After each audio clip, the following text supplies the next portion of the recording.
Shivanshu recording studio बानावर बिशुनगंज।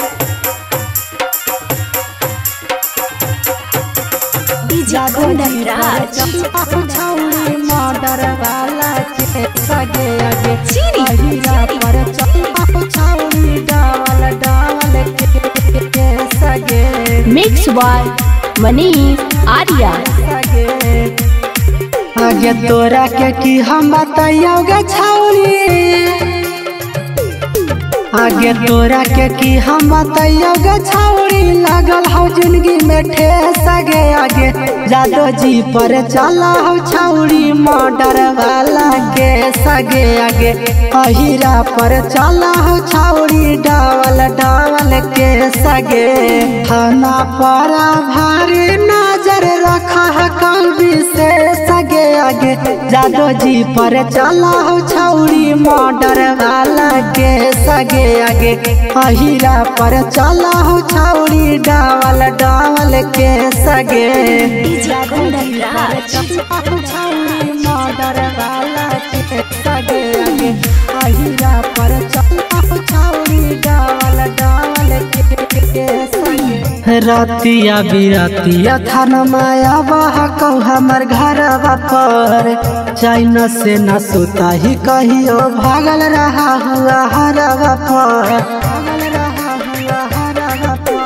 रतिया बिरतिया थान माया बहा कहू हमर घरवा पर चैन से न सुता ही कहियो भागल रहा हुआ हरवा पर लगा हो बिना मांगत के हो तो जवानिया ले सगे, लगा हो बिना मांगत के हो तो जवानिया ले सगे आगे जादो जी पर चला हो छौरी मर्डर वाला के सगे आगे अहिरा पर चला हो छौरी डावल डावल के सगे मर्डर वाला के सगे आगे अहिरा पर चला हो छौरी डावल डावल के सगे।